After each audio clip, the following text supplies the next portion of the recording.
عالم ولا عالم عالم نعبتك جن سباك نباركك جن تأمنك نسألك زيون سوكاك نجدك زيون كان لسمك قدس اسجد لك أزلك اسجد كل بركولك يتكن كل لسان أنت وتعملك عملك توجه غاز تونغسن غس عملك أنت لك كل زسجا ولا كل عزنا وسن سوا كنا نبكى مهارنا قدس ولك أنت يبلا أنت مسس وتصلي كما زبلو قدوس قدوس قدوس እግዚአብሔር አምላክና ዝነበርካ ዘለኻ كل حديث كاد ما نزل عالم تنبر كم مسراك سامعراب كاب سميك سعدبوب سم كان نزل عالم تمسكن يكون سلام لخنتك سلفتارينتك سلقويتنتك سلنكسنتك እግዚአብሔር አምላክና كم مسراك سامعراب نقبرك نمسكنك نقلقلك نقزعك في الجميل نارمان سجدلك ساعات معلتي تبارك لنا نسخة خمو ساعات زامشة أدمة بارخ لنا قبعنا أدمة أملخنا منفسكات تمرحة بحيلخات تدقى فقبر لنا بسلامة جميركا بسلامة فتصمنا بمنفسنا عبيلو قبر لنا تنصلي يصل الدماء بأبا أزان كاذبت صح قبر لنا نعالم سلام نزازل لنا يهجر سلام هاجرنا نهزبنا نقرابتنا أمنقنا سلام حبنا أب حمام زلو فوسلنا أب حزن زلو صانا نعلنا تجعني قم زلو رهولهم صميم زلو نسعلنا بسقاب نفس تأثر تحلنا فحز ولا أقبلنا أب صعبان زلو مسورو فترلهم يوفروا دحن يتولنا زقوشو دما دحن ملسلنا بنا دينا قدس رنجل مريم عمالا دنات بنا ملاأخت ترادع النات بنا نبياتنا هوارياتنا صادقان سمايتاتنا صلوتاي تفلينا كمتنا هواريات زمهار كايم أب سمايات تنبر أبانا ندبلنا نسوعك لنا سمايات تنبر أبانا سمكاي قدس من قصغات تمسا فقال كاخم تاب سماي كم بدما مدريخون عائلة مقبنا لما هبنا احنا نزودلنا بدلهم كم زحدقنا لهم بدلنا نعوسانا دقلنا كاو كفاد احنا النمبر أفتنا يتأتونا من قصن حيلن كبر نزل علمنا تكايما أمين أوزت يا مريم ناي قدس قبريم ملا سلامتا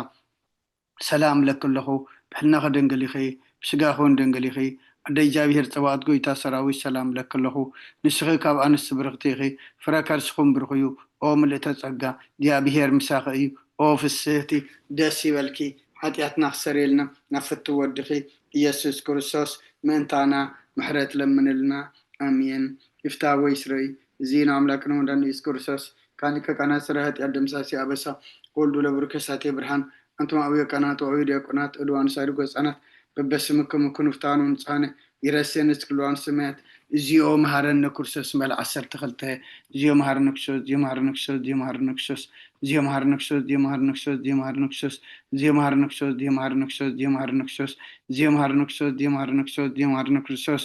كمون بنتك زيتنا مريم مهارن كورسوس مال عسر تخلته بنت اجزيتنا ماركسوس بنت اجزيتنا ماركسوس بنت اجزيتنا مريم مهرنكسوس بنت اجزيتنا مريم ماركسوس بنت اجزيتنا ماركسوس بنت اجزيتنا مريم مهرنكسوس بنت اجزيتنا مريم مهرنكسوس بنت اجزيتنا مريم ماركسوس بنت اجزيتنا مريم مهرنكسوس بنت اجزيتنا مريم مهرنكسوس بنت اجزيتنا مريم مهرنكسوس بنت اجزيتنا مريم مهرنكسوس إذا سعديا من بارسقا قويتنا إياس كرسوس أما قبرن مفصمتا ساعات معلتن إيا كمون دك أسام سالمة سلزخوني كم ودعتا جزيع المسب تقصر ناي مسجانا صلوت سناي نجر نزجبر لنا يقرب أهل الجابير أبون قيتنا أملقنا مدعنا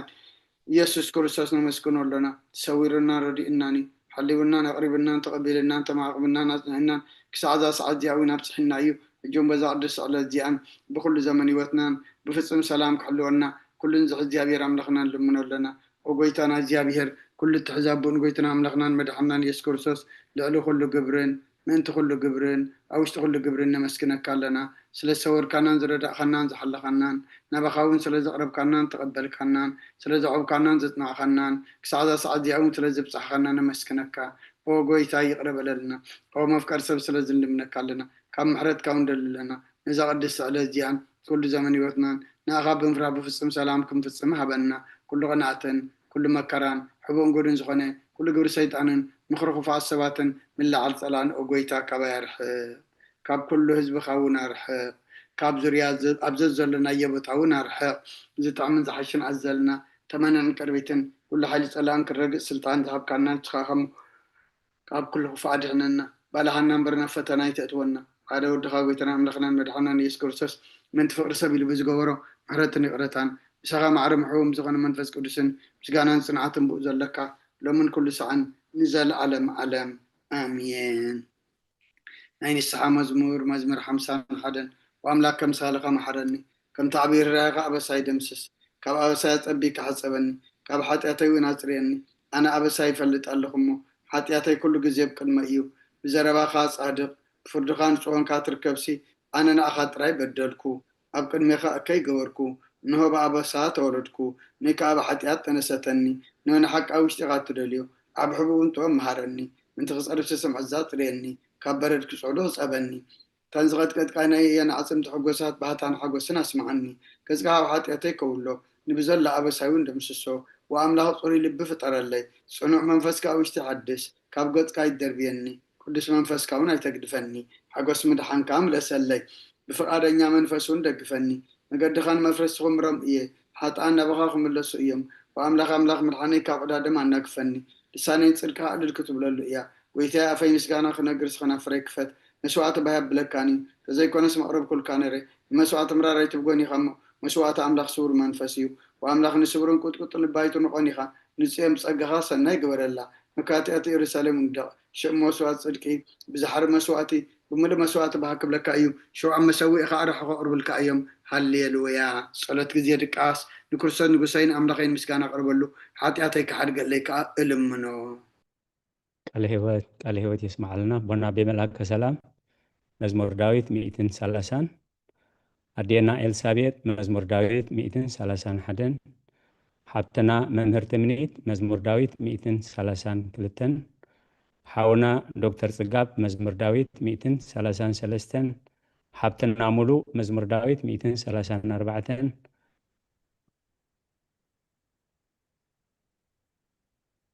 ኣዴና መምህር ሳላ መዝሙር ዳዊት 137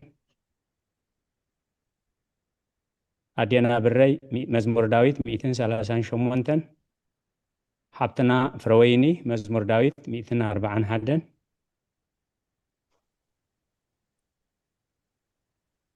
ኣዴና ኤልሳ እግዚአብሔር መስገን አንደ ምስይኹም ፍረወይኒ ሓብተይ እንኳዕ ሰላም ኣተኹም እንኳዕ ሰላም ጸናሕኩም አሜን ኣዴና ኤልሳቤጥ መዝሙር ዳዊት 142 ሓብትና መምህር ትምኒት መዝሙር ዳዊት 146 ኣበ ያዕቆብ እንተልዮም ምሳኺ መዝሙር ዳዊት 147 ሓውና ዶክተር ጽጋብ መዝሙር ዳዊት 148 ዓዊልኩም ከተብጽሑልና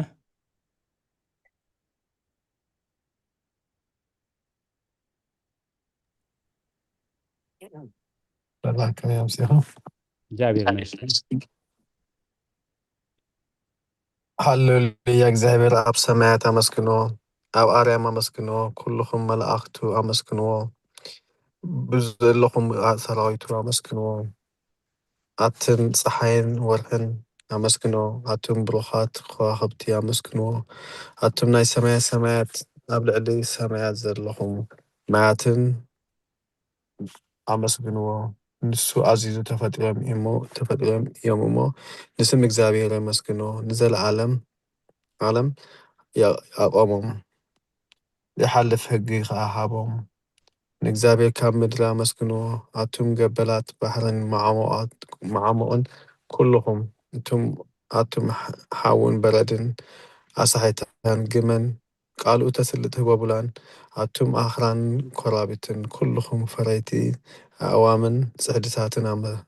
ኩልኹም ኣራዊትን ኩላትኩም እንስሳ ለመም እትብሉን ነፈርቲ ኣዕዋፍን ነገስታት ምድርን ኩላትኩም ኣህዛብን መሳፍንትን ኩላትኩም ፈረቲ ምድርን ኣጉባዝን ጎራዙትን ዓበይቲ ምስ ንኣሽቱ ስሙ በይኑ ልዑል እዩ ግርምኡ ኣብ ልዕሊ ሰማይን ምድርን እዩ እሞ ንስም እግዚአብሔር የመስግንዎ ንህዝቡ እውን ቀርኒ ኣልዓለ ስለዚ ኩሎም ቅዱሳኑ ደቂ እስራኤል እቲ ዝቐረቦ ህዝቢ የመስግኑ ኣሎ ሃሌሉያ ሃሌሉያ አሜን ሃሌሉያ ቅዱስ እግዚአብሔር ቅዱስ ኃያል ቅዱስ ሕያው ዘይመውት ወንጌል ሉቃስ ምዕራፍ 2 ካብ ቁጥሪ 15 ክሳብ 32 እንሆ ድማ ኣብ ኢየሩሳሌም ስምዖን ዝበሃል ሰብኣይ ነበረ እዚ ሰብኣይ ዝጻድቕ ኣምላኽ ዝፈርህ ዝጽንዕ እስራኤሉ ንጽበ ነበረ መንፈስ ቅዱስ ድማ ነበሮ ነቲ መሲ እግዚኣብሔር ከይረኣየ ሞት ከም ዘይርኢ ድማ ብመንፈስ ቅዱስ ተገሊጹሉ ነበረ ብመንፈስ ከዓ ናብ ቤተ መቕደስ መጽ ወለዱ ነቲ ኢየሱስ ህፃን ከም ስራሕቲ ክገብርሉ ምስ ኣተዉ ስሞን ድማ ብኢዱ ሓቁፎ ንኣምላኹን ከም ዝናበለ ባረኾ ወጎይታይ ንትናዛብ ምግላጽ ብርሃን ንህዝብካ እስራኤሉን ክብረት ክኸውን ኣብ ቅድሚ ኩሉ ዘዳለኸዮ ምድሓንካ ዓይንተይ ካብ ራእያስ ሕጂ ከም ተረባኻን ባሪኻ ብሰላም ተፋንዎ ኢኻ በለ ምስጋና ንእግዚአብሔር ኣምላኽ ይኩን ኣሜን ኦ ክርስቶስ ኣምላኽና ብሴራ ኣቦኻን መንፈስ ቅዱስን ሎምን ኩሉ ሰዓት ንሰግደልካ ኣሎና ኣሜን አሜን ቃለ ህይወት ይስማዓልና አዴና ኤልሳቤጥ ለህይወት አቦና ቃለ ህይወት አሜን አዴና ኤልሳቤጥ ክፍልታት ጸሎት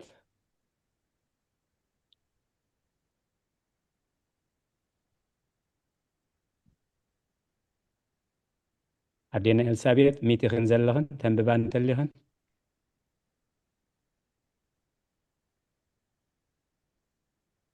አዴና ኤልሳቤጥ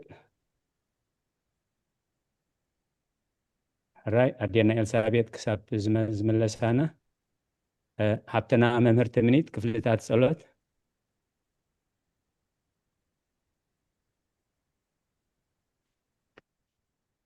إيش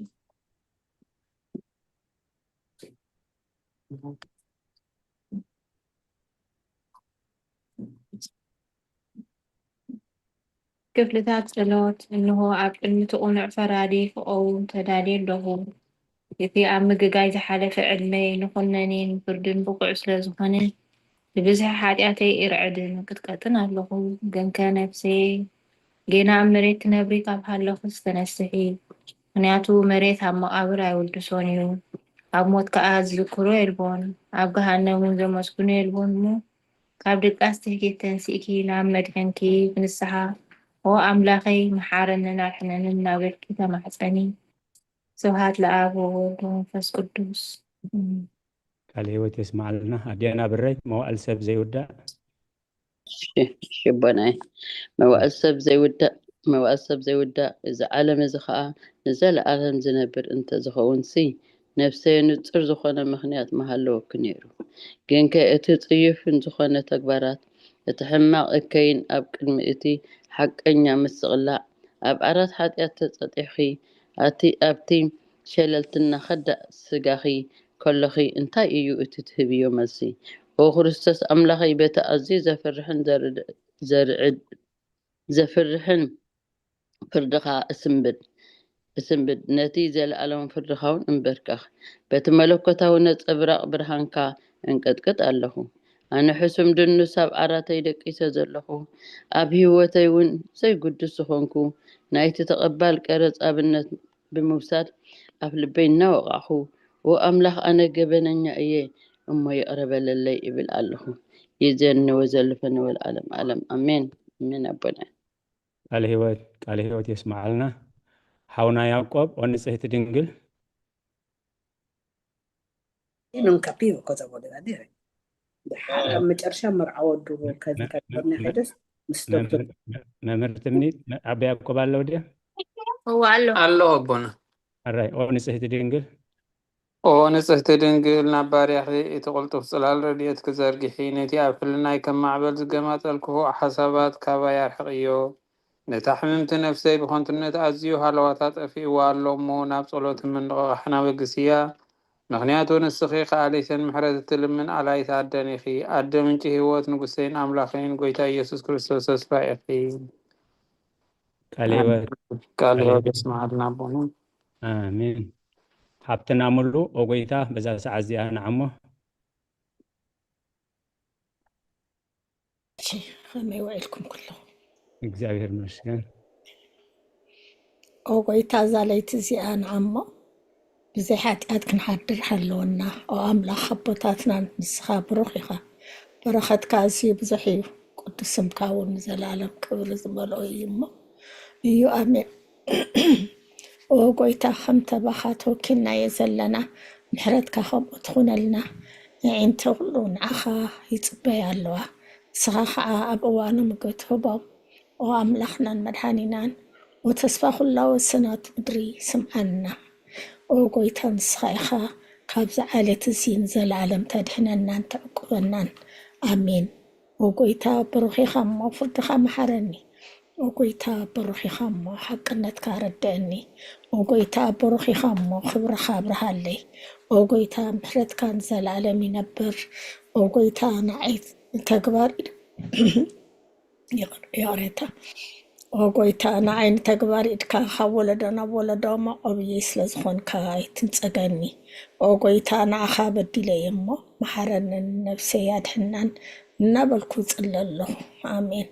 وقويتاي دبخا توكل اللهم أدحنني بقدكا قبر كا مهارني اسخا أملاخي فالفالي هوتيخا برهان كادم إنا برهان النري محرتكا نبتم زفلتوخا كبرخا نبتم قنوعات لبي تمتسا تسكان برخة مسكانان بحقناتك أيو آمين وقدم عالم زنبر كان زال عالم التنبر زلخان أبون ودن منفس قدسنا خامسكانا وداسي قرمايا يقبع الله من كل سعن زال عالم آمين والقويتا بأخا ممانن نسبكا مزمارن سنة يمو محرت كاب صباح حق النت كادم ليت زنتو آمين سلام سكانا ቃል ሕይወት የስማዓልና ሃብተና ፍረወይኒ ቅዱስ ውዳሴ የስሉስ ቅዱስ ربنا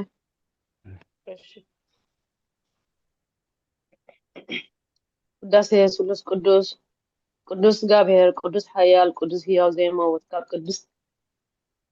ካብ ቅዱስ ድንግል ማርያም ተወልደ መሐረና ቅዱስ እግዚአብሔር ቅዱስ ኃያል ቅዱስ ሕያው ዘይመውት ኣብ ዮርዳኖስ ተጠምቀ ኣብ ልዕሊ ዕፀ መስቀል ምእንታና ተሰቕለ መሐረና ቅዱስ እግዚአብሔር ቅዱስ ኃያል ቅዱስ ሕያው ዘይመውት ኣብ ሳልሳይ መዓልቲ ካብ ሙታን ዝተንስአ ብምስጋና ናብ ሰማይ ዝዓረገ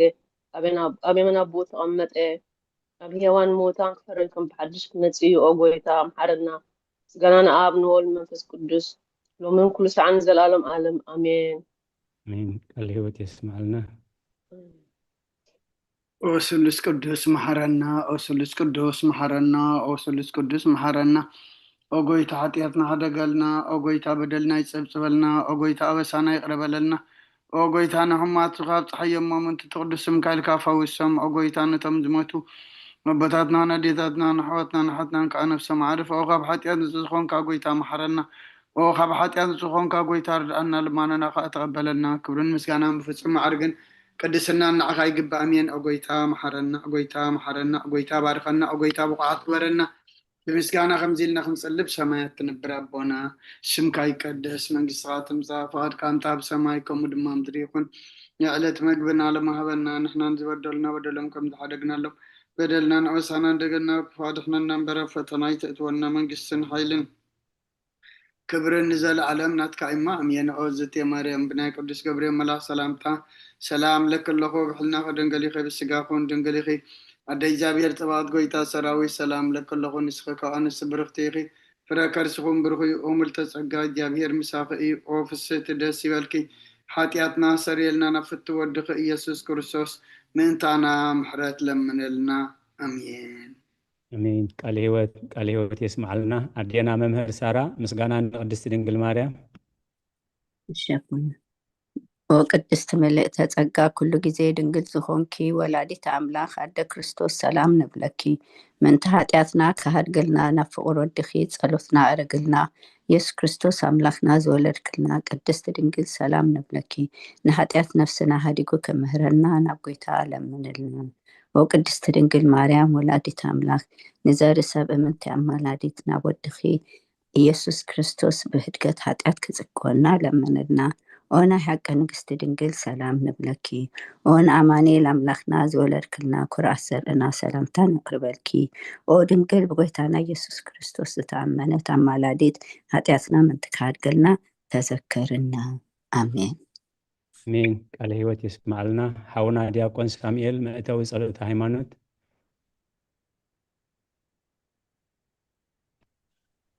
ኦ ኣደ ሓቀኛ ብርሃን ንኽብረኪ ኦ ቅድስት ድንግል ወላዲት ኣምላኽ መድሓኒ ዓለም ስለ ዝወለድክልናን መጺኡኻ ንነፍስና ስለ ዘድሓነናን ነመስግነኪ ኦ ጎይታናን ንጉስናን መድሓኒናን ኢየሱስ ክርስቶስ ክብሪ ንዓኻ ይኹን ንስኻ ንሃዋርያት መጎሶም ንሰማዕታት ኣኽሊሎም ንጻድቃናት ዕልቶም